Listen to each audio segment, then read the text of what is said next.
One's missing. Okay, well, you see, because Pete came to the committee meetings, so he's new to be sworn in, but he came to the last meeting. So we have 3 new members to swear in today. Kim, do you want to take it away? Yep, all right, so if you can just stand, we'll be formal about this, and raise your right hand, and I'm just going to read the oath, and if you agree with it, just say, I do, at the end of it. We're not getting married, just swearing in. I do solemnly swear that I will, as a member of the Board of Trustees of the Southwest Ohio Regional Transit Authority, support and defend the Constitution of the United States and the Constitution of the State of Ohio, that I will honestly, faithfully, and impartially perform the duties of my office, that I will not be personally interested, directly or indirectly, in any contract let by said Regional Transit Authority, that I will not violate or knowingly permit to be violated any of the statutes of this state covering the operation of a transit authority, and that I will perform the duties of my office to the best of my ability, so help me God. All right, thank you, congratulations.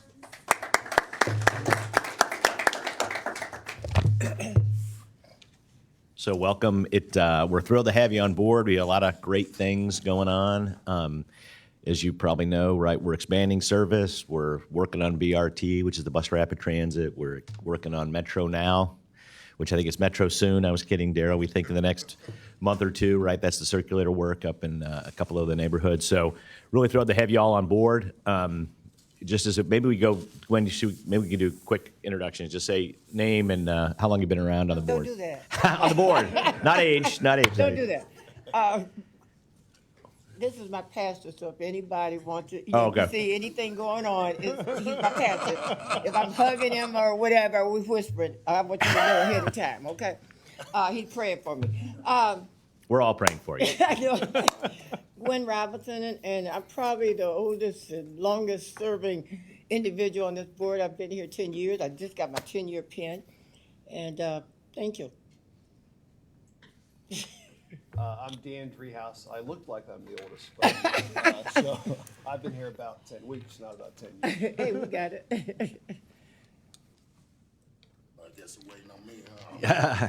My name's Tony Bryce. I'm with the Laborers Union, and apparently I've been here for all of 3 minutes. It's the best 3 minutes we've ever had. Pete Metz with the Cincinnati Chamber and been here as long as Tony's been here.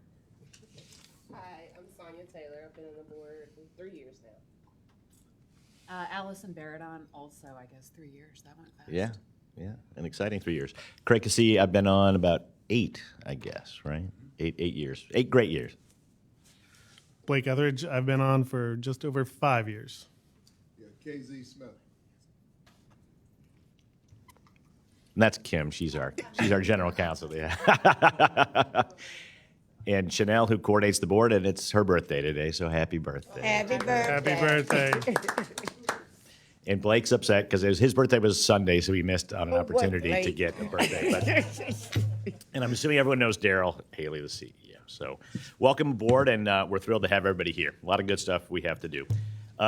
First, comments from citizens. We got an email. This came in right before the board meeting last month, and we didn't get to it in time.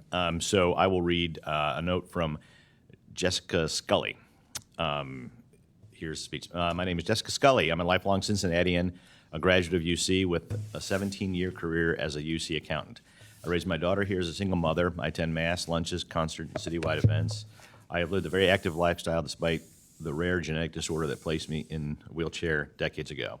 While my career eventually allowed me the luxury of a van, before this option, I relied entirely upon SORTA. Public transportation for the disabled is extremely important. Without the bus system, having an independent life with a career as a single mother participating in our community, none of it would have been possible.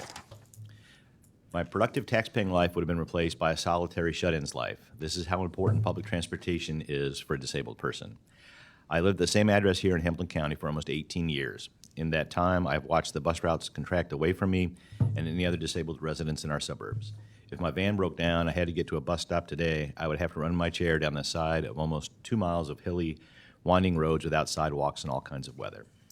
I read of the measures being taken to introduce additional rapid transit routes in the select introduction of Metro Now. We are fortunate to have an organization here that seeks to improve. I am asking, however, that you further consider the location and public transportation needs of your disabled community, which includes people from all age groups, and certainly a lot of this data must exist within the county. Could the new funds allow for the restoration of certain routes or expansion of others? Or is this an opportunity for Metro now? Are we in your calculations in any significant way? Thank you for your time.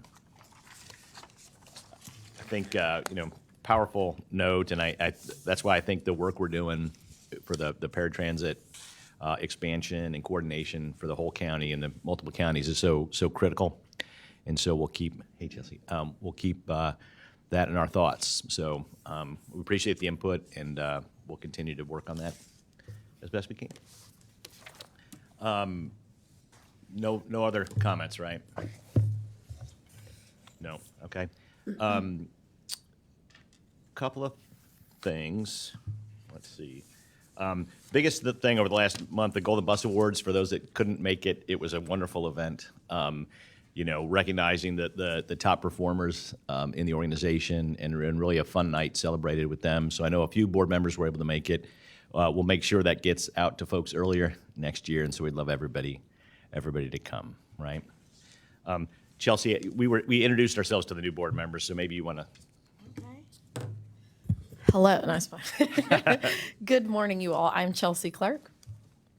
You've been on the It's a board about pleasure what, 3 years or so? We were trying. I think two. Two, I think okay. 2 years, but it's a pleasure. I'm a CEO of the STEM Lab and current councilman in the city of Forest Park, and we are delighted to have you. Absolutely. So I'm gonna. That's not a lot of chairman updates this month. We'll get into the committee reports because I'm doing both of those this month. But before we do that, we need to approve the minutes from February 28th. The minutes are in your board package. Hopefully, you've had a chance to review them. I would move that we approve them and look for a second. Second. Seconded twice. Any comments or questions? Voice vote. All in favor, say aye. Aye. Any opposed, say right. Okay. We're making progress. Got the minutes approved. We had a finance committee meeting last month. No action items, I don't believe, but it was a good meeting. We talked a lot about the audit plan for this year, which is really focused around a risk assessment of the organization that came from kind of those large areas that would have inherent risk of spend or possible fraud, along with interviews of the leadership of the organization, talking about what might be the areas we need to pay attention to. All that then done, the potential impact and the likelihood of impact. And so focused, the risk audit this year will be on procurement, particularly around contract management, IT, infrastructure, and kind of cybersecurity vulnerabilities. Fleet and fleet maintenance, right? Vehicles are a huge portion of our spend, and making sure they operate effectively is important. We know in particular a couple cases around access. For sure, we have older vehicles too that require a lot of maintenance, so we got to keep them running. And then HR, we know that staffing is probably our biggest single challenge, and so making sure all the processes and procedures that get us staffed up is critical. Committee time. Yeah. Okay. And then and obviously succession planning and those kind of things. So those are the big focus areas. We also did the investment reviews. As you know, we have a lot of money. I think it was $150 million. Sorry, I rounded 148.5. That's substantial, and several times what we've ever had before, and I guess more than the equivalent of a year's worth of operating spend. But the money is really set aside for a lot of things already. I think it's, we have to be careful not to think we have just funds, unlimited funds. So most of that is set aside for reserves that we've established, for capital, local match for big projects. We know the BRT lines themselves, we expect to take about $60 million of money. So the vast majority of that money is already spoken for. And we'll talk about that, I think, later on. And then obviously on the infrastructure side, we have a similar situation with almost 2 years of funding, although it's nice that we're starting to spend some money on a few projects, right? That the projects are starting and people are getting reimbursed by us. So thrilled that is all happening, and thrilled that the returns we're getting have gone from, like 0.2% a couple years ago to heading towards 5% now, right? So I know I rounded there again, Larry. But so good news there. So really thrilled. And an effective finance meeting. We'll review the P&L, but that remains in good shape. The planning and ops meeting that followed started with good news, right? Which really was around the Silver Award winners for the month. Again, great performance by the organization, which was exciting. John covered the fact that we have 37 new benches we put in. We think another 50 before the end of the year, along with several shelters across the county. That's exciting. We talked about the fact that the team of us went up to Washington to meet with our local legislators. Did I just steal that from your Metro booths? Which was tremendous, right? We get great support from Washington for what we're doing. I think a lot of that goes to the relationship that the staff, primarily Daryl, has created with folks. So how much do we normally cover for you? That's right. Keep going. We also talked a little bit about our, the veterans that we have, and we were featured in the military makeover show. Check that off too, Daryl. Perfect. Which is great. And then talk a little bit about the Golden Bus Awards too. So I didn't read ahead for your stuff. In the planning ops, we also talked about the IT roadmap. I think we've talked about in the past that we were seeing several software requests and those kind of things, but they seemed to be one-offs. They weren't, but that's how they came to us. So Pat took us through the kind of game plan of everything happening there. I think was quite impressive to see. Daryl always talks about the fact that we've just replaced our 1997 Windows servers and things like that. I joke that we replaced them with 1998 because they were cheap, but that's not true. We went all modern with them. So exciting stuff there in a good plan. And then obviously we did the ridership review, which is tremendously. We're getting folks back, right? We've had a couple months. We're almost 100% the pre-pandemic level. Check that off, Daryl, too. And really thrilled with it. So the work we're doing is starting to pay off in the community, and so really thrilled with that. We do have several items that were put on the consent agenda. Can we pull up the Andy's chart? So we talked quite a bit as we went through the last couple of months of procurement of what we really want to see when we go through some of these projects, right? So we're trying to get a little more summary information shared with folks. So we have these 1, 2, 3, 4, 5, 6, 7, 8 items that are on the consent agenda that I think gives you a little bit of information here. The format here, Andy, if you want to talk to it, what you were trying to, yeah. I know the committee. Yeah. We can hear you. Okay, as mentioned in the committee, we have a lot of competing needs when it comes to staff interacting with the board. We have about $150 million operating budget, a $40 million capital budget, and then also the requirement that purchases over $100,000 be reviewed and approved by the board. You put those two things together, it's a lot of activity that has to move through the board. We're trying to, under the title of continuous improvement, find the most efficient way to bring those items to you, but also provide the level of detail and transparency with every purchase so you're aware of the how and the why, the how much, and so on and so forth.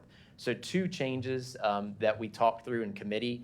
One is this summary slide that shows you every purchase that is on the docket for board approval for the committee for the month.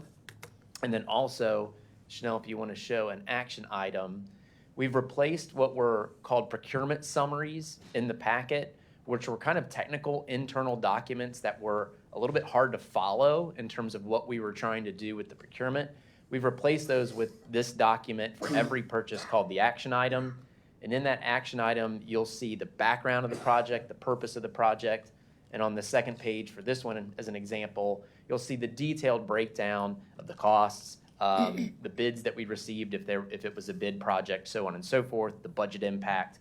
The idea here being we give ample time for the board to review these action items prior to the committee. And then when we come to the committee, we'll pull the matrix up for everybody to review. And if there are questions with any of those procurements, just like we did last week in committee, that particular procurement was pulled from the matrix. We talked about it at length, answered any questions that were had, and then moved the whole package forward in consent. If there ever was an issue that came up that didn't reach consensus or we wanted deeper analysis, we would pull that and separate it from the packet and move it off of consent as an individual item. So again, this is some structural changes as it relates to how we bring information to committee and to the board. Yeah, thanks. Yes, go ahead. Just before we vote on it, while Andy was up there, I would like for him to, since we have new members, to explain the diversity versus, we have local operating dollars that we can make some decisions on versus some of the federal dollars. And so I want you to explain the diversity issue where you had zero goals for those particular projects. Great, thank you. So in certain procurements, we set a diversity goal, especially on large construction projects or large planning projects, where our data that our procurement team pulls together says there's adequate activity of diverse vendors in that space. We will set a specific goal for a specific procurement. We also have an agency-wide goal that we work with the Federal Transit Administration on making sure that we exceed that goal in diversity spend. However, we encourage diverse spending on every single project, and you'll see we actually awarded some DBE spending on 2 projects that didn't have a set goal. So there's always activity and initiative around increasing our diversity spend. The statistical goal is set based on the market and the particular type of procurement that we have. We increased, just in terms of context, if we go back 3 years, SORTA's diversity spend was around $70,000. We ended last year at $4 million of diversity spend, which was a huge increase. And you can see we're 1/4 of the way through the year this year, and we're already at $2 million. So a lot of energy and attention is going to this. So when you see 0% goal, it's a function of particular procurement and the market for that particular item, not necessarily a lack of interest in increasing our spend. So Andy, go ahead. First of all, I'm sorry. First of all, thank you for the method that you're exposing transparency in your reporting. So thank you. This is 100% different. Would you do at least do us a favor by those areas where you couldn't find minority participation, at least acknowledge that, because that could be an area that could be developed. I mean, that could be an opportunity for someone to know that kind of field is out there. Yep, for sure. Okay. And some of that narrative is in the action item on those that dn't have a set goal, but there was activity. All right. Great. Thank you. And Andy, just one more thing. So the bottom there, it says approximately 2 million. Is that will that be a cumulative number through the year? Correct. That's a year-to-date spend. So it's Okay. kind of a tracker, if Great. you will. Thanks. Thank you. Thank you, Andy. And I think it's on that topic, right? We also get confused sometimes there when federal contracts have specific goals that we have to meet for diversity spend. So oftentimes we use that phrase goal, and that we mean the federal goal, not our own goal. And we've been working on how to share both those numbers without getting everyone confused. I do think the organization's done a great job focusing here and doing a better job. So we're thrilled with that, and we'll continue to look for ways to share it better. Some things we buy through state contracts, through like a cooperative that we don't control the process of who's qualified and things like that there. So I think we'll have to review those on almost a project by project basis to get everyone to understand it. And that shows up sometimes in this method, right? So you'll see here, there's a couple of things. Contract modification in this case means that we had a contract, now we're changing it a little bit. So if you go from method to award, you would see in that case the O stands for the original spend and the M stands for the modified spend that we're changing, right? Those kind of things. So real quick through these projects, right? Financial management software we're trying to do a better and better job managing what the taxpayers are giving us, right? Being good stewards of those funds. And so this is a better opportunity to budget and track how we're performing financially, right? Adding it to the OpenGov that we're using for a few other things. The paratransit vehicles, this is modifying, adding in the video and the image around the outside. On the paratransit vehicles that we'd already bought. These are the ones we got from Lake Tran, right? So that they weren't, usually when we buy them, that they get covered with our logos here. We have to add it to the contract. Right-of-way appraisal, this is, if folks remember, we have a bunch of rail right-of-way that we bought years ago that the FTA supported us with their funds. That was done back in Metro Moves days, I guess, with the intent of potentially doing passenger rail. That vote never got approved or never passed, and so we've been maintaining this right-of-way for years and years and years with the hope of doing something with it. We've done a few things with bike paths and stuff with part of the right-of-way. The FTA is pushing us to say, okay, if you're not going to use it, you gotta dispose of it. So, but in order to dispose it, you have to make sure you're doing it at market rate. So to get market rate, you have to get appraisals on it. And the way this is put together is it's hundreds and hundreds and hundreds of parcels as opposed to like one for the entire railway, right? The good news is we believe that the cost of this can be netted out of the proceeds that have to go back to the FTA whenever these are sold. Government Square refresh is a redesign and an improvement of Government Square downtown. I think fairly straightforward. Pressure washing. We know we don't have the inside capabilities to do this, right? So this is outsourcing of that. The bus washer, obviously that's a critical thing. We have lots of buses that need to be washed. Limited number of folks could bid on that.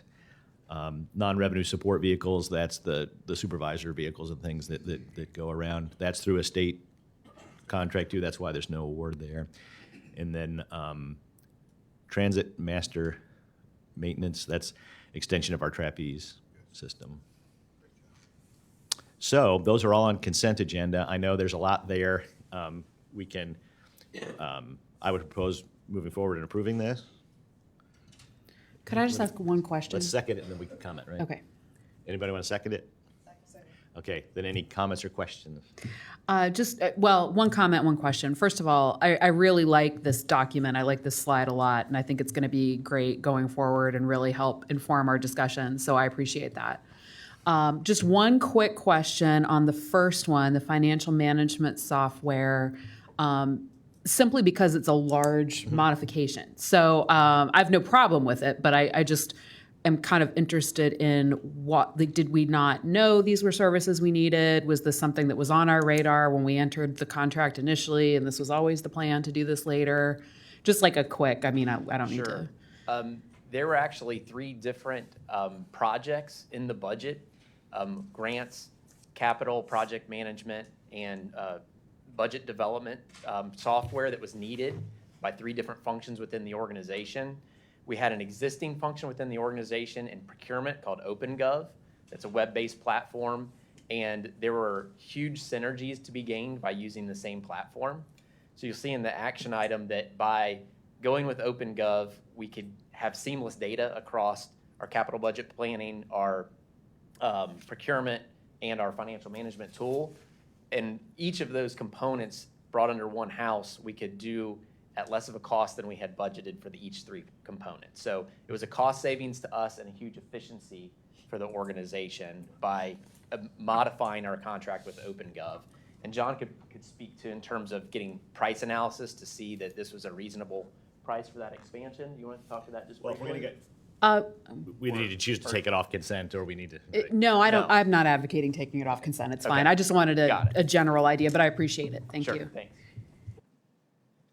You got it. Very small issue on the bus washer. I think the intent is to have that done this year. And then it says 2 years on the summary, but the Okay. actual resolution says 5 years. So I think we should modify the resolution language to the 2 years, which probably means we have to take it off. Yeah, let's make sure that, is that right? Is it 2-year, John? Yes, sir, it's a 2-year contract. Okay, so we'll pull that one off because we got to modify it. Fair enough. Thank you, Blake, for reading. Okay. Comments on any of the other? Because we'll hold that back. Okay. So then, moved and seconded for approval of the consent agenda minus the bus washer installation. All right. Roll call. Yep. Ms. Verdon, Yes. Mr. Bryce, Yes. Ms. Clark, Yes. Mr. Etheridge, Yes. Mr. Dreehouse, Yes. Mr. Cassie, Yes. Mr. Metz, Ms. Robinson, Yes. Mr. Smith, and Ms. Taylor. Yes. Okay. So that's passed, and then the bus washer installation, we need to modify the language. Can you pull up the resolution? 2023, or, yeah, 2-4, right? 24, is it? Or No, it says 25, 25. There it is. So just in that, therefore be it resolved, segment 5 there, it just says 5 years. I'm just saying move it to 2 years Yep. because we want to get those buses washed in the new system. We do. So Okay, so you want to make a motion? I move, we approve Resolution 2023-25 amended to say a 2-year contract. All right, properly moved and seconded. Any questions? The comments? dollar amount remains the same for 2 years. Yeah, we're buying stuff, right? So okay. Chanel?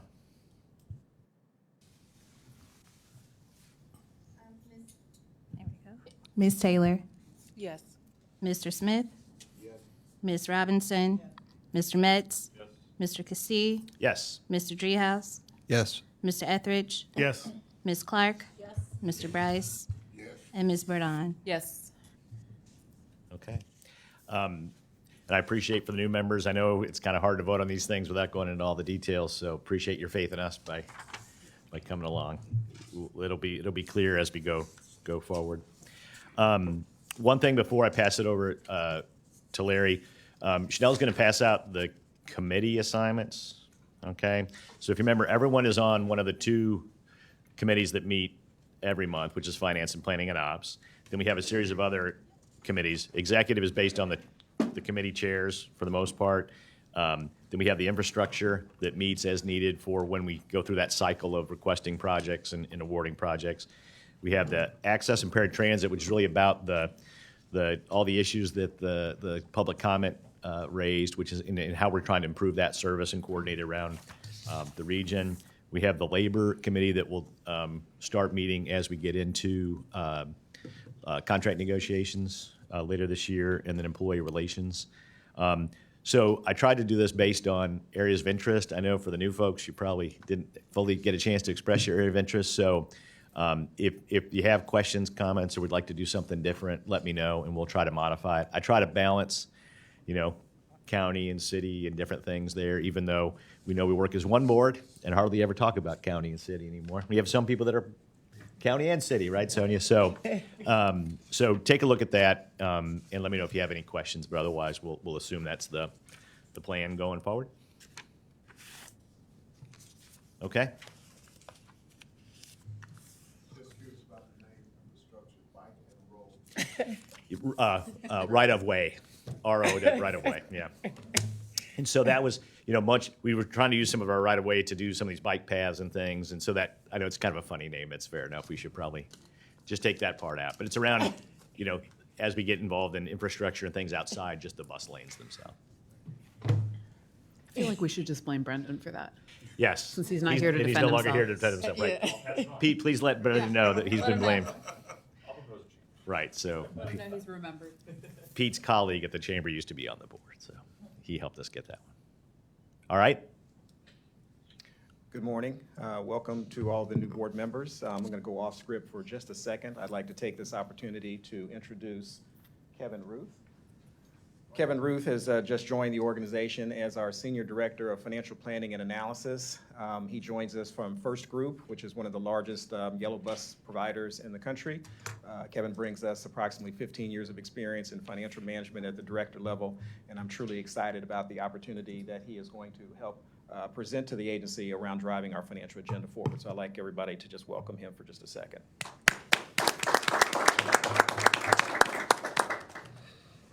Okay, back on task. The agenda for the day, just to talk through very briefly, a couple comments on our revenue chart, our expense chart, and we'll talk through the key drivers. And I'd also like to share a few comments on our investment funds reserve summary for the month of February.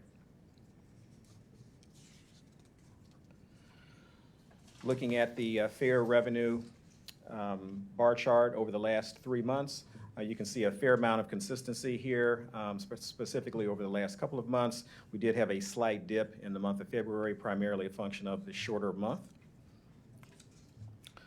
Moving to the next page on expenses. Again, a fair amount of consistency here. A slight decline in the month of February relative to employee wages and benefits. A key driver there revolves around open positions for the agency that we are aggressively attempting to fill. And then also a slight decline in the other bucket, which is really a function of timing of some of the expenses that comprise that part of our expense base. Turning the page to our summary of key drivers for the month of February, we are off to, we continue to be having a very fast start for the for the year of 2023. Total revenue came in at $16.7 million, which is favorable to budget $578,000 or 3.6%. Total expense stands at $10.9 million for the month, which is favorable to budget $1.2 million or 9.9%.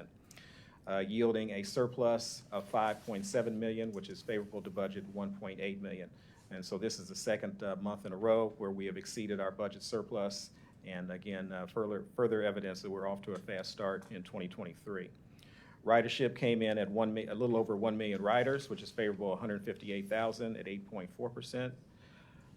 Transitioning to some of the detail behind those top line comments on profitability.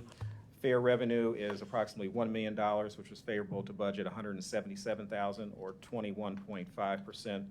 Non-transportation came in at $529,000, which is favorable $425,000 to budget, or 409%. Again, we're going to continue to see these types of numbers as we push through 2023, primarily a function of the investment portfolio and the earnings that we are deriving from our growing balances.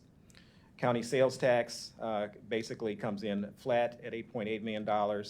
Recall that we are in a 3-month lag relative to the receipt of actual funds, and so January through March of 23 will be showing basically coming in on plan.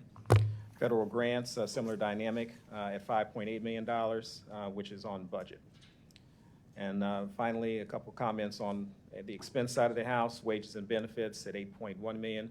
Favorable $418,000 or 4.9%. Again, root cause there primarily a function of open positions. Fuel and lubricants came in at $641,000, which is favorable $49,000 or 7.1%. We are seeing some opportunity there in our fuel gallon usage, and also some a partial contribution based on our hedging strategy. And then finally, major comment here, the all other bucket at $1.4 million, favorable to budget $743,000, which is approximately 35.1%. Root cause revolves around timing associated with various advertising and promotion plans that we've got queued up for the year, in addition to timing associated with our outsourced services in support of some of the planning and innovation initiatives that are on plan. And this concludes my comments around the P&L. Transitioning to, very quickly, to our investment funds summary report.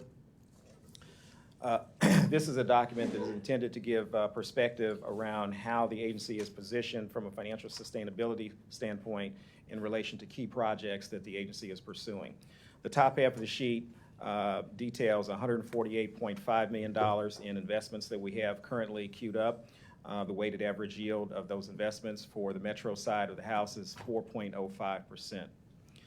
If you scan to the bottom, you'll see various capital reserve obligations, and this is intended to provide perspective on how we are positioned to meet the funding needs of the agency, primarily on the capital side of the house. The first three dollar figures are really a function of funding that it needs to be set aside to ensure that we have the ability to close out a project if it is initiated in 2023. And so we make some distinction here between prior year capital plans that have yet to be fully executed, in addition to the 2023 balance associated with capital plans that were built into our budget for 2023. As previously stated earlier, there's a requirement, a board requirement, that we set aside 2 months of operating reserve, and that quantifies to approximately $24 million. And then there are several buckets, several minor buckets, which cube to $9.5 million. And so adding up those buckets up, each one of those categories up, you'll end up with a total current capital reserve obligation figure of $106.9 million. Taking that number as a, call it a deduction from our current cash position, you end up with a net unrestricted securities available figure of $41.5 million. The next line at 33.8 is intended to capture the operating surplus in the aggregate over the next 10 months of the year. And so if we take at face value that the agency performs according to plan, we will generate $33.8 million of operating surplus. If that in fact does happen, we would add that as an increment Hey, to Larry, the can net unrestricted. Yes. Part of the reason just this year matters is because that includes the pulling out of the federal funds that won't be repeating going forward too, right? So we're having a much larger surplus this year than we expect in the future. That is correct. That is correct.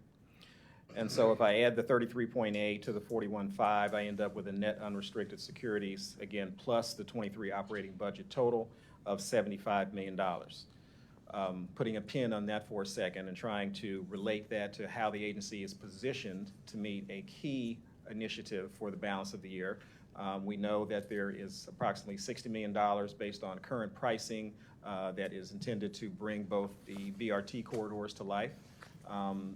We've got a $300 million estimate at this stage of the game coming from the planning and development side of our house, engaged based on information that's been provided to us, and based on the expectation that we would get a 80% federal funding level, and that suggests that the agency, Metro, would have to set aside 20%, and that 20% translates into approximately $60 million.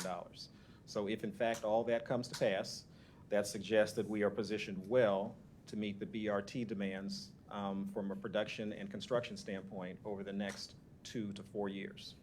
And so again, this is intended to give perspective that, yes, we've got $75 million if the budget goes according to plan, but we've also got a $60 million bogey that's hanging out there that we need to make sure that we are adequately positioned to meet that need when in fact it does materialize. And that concludes my comments on the investment summary. Are there any questions? Okay, thank you much. Thank you, Larry. It's exciting stuff, and I think the if you remember, we committed to what did we, $17 million or something for the planning work for BRT. So this money's important, and it's critical to getting the approval here too. We know that about 50% of the scoring of the BRT request is based on your ability to fund the work you're doing, and so really important that we have that money. Also, that the BRT was part of the Reinventing Metro plan that was discussed during issue 7. So again, commitments we've made to the community, and want to keep driving toward those. So thanks. All right, I'd like to thank the board chair for reading the Metro on the Move. But I'd also like to take this opportunity for our new board members to meet the executive staff of Metro. So I'd like to ask the executive team to stand up and introduce themselves and talk about the departments that they're in charge of, if you would. Daryl, did you want to hold off because we have board orientation right after this? You are correct. But wave anyway. Say hello. So last but not least, our new fleet, the new buses, 40-foot buses, are in, and we have one of them that is right across the street as you walk outside. So I'll ask any of the board members that would like to see the new buses, and we'll talk about some of the new features that are in the bus. As you leave, walk across the street, if you will. There is a new bus right across the street. For the new board members, you want them to go see that now at the end of the meeting before the orientation, so it doesn't sit out there. Okay. That's a great idea. We can do the orientation, a moving orientation. That concludes Metro on the Move. Oh, wow. Come on now. Just a question. Are we going to get an update on the incident last night? That's what I was going to, yeah. Oh, okay. John, would you?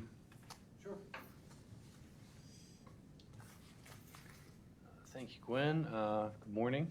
Good morning. The good morning, but we do have some unfortunate news to report in case you haven't heard. It's public, there's news media coverage, there's an ongoing investigation, so I'll be sensitive for what details to share. But it was an incident on board Metro Coach last night involving gun violence. One passenger shot another. We have been in close cooperation and contact with Cincinnati police throughout. That includes sharing all video evidence to help identify and apprehend the suspect. As of right now, our intelligence is the victim is in surgery, hopefully recovering. All initial reports are the injuries are non-life-threatening. There were no other passengers on board. The operator was not hurt. Investigations continue as of right now with internal SORTA operations and risk departments. And again, that regular cooperation in conjunction with CPD. Yeah, so obviously a very unfortunate Yeah. incident and not something that happens with any regularity, obviously. So we're very concerned for the victim and for the operator, right? Obviously not, I'm sure he is. So That was my question on the operator. Do we have protocols in place to support that? Absolutely. I didn't hear. You've been well taken. protocols in place to support an operator that's gone through it. Oh, yeah, absolutely. The operator will be removed from duty with pay for amount of time that permits his mental state and where he is not physically hurt, but obviously certainly shaken up. We'll throw all our benefit resources and coaching and counseling that he needs to make sure he's back, but when he's ready to be back. Thanks. And Robert, you snuck in late, so we have 3 new members, and we all introduced ourselves to the new board members. So I'm Robert Harris. you've been on the board for how long? Have I been on the board? How long have you been on the board? Counting over 20 years. Yeah, there you go. So Robert's back for a second stint with us and doing a great job and leading a lot of the work around the paratransit effort. So thank you. Yeah, I'm very, very pleased not only with the board itself, but with the staff, because they make me look good. So thank you. Absolutely. All right, fairly quick through that. I do have one other item to go for executive session. So is there any other new business anyone wanted to bring up? No?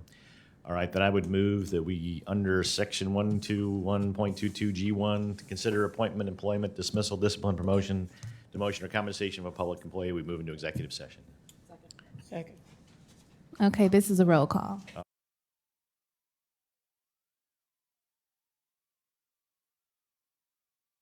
Driehaus, Yes.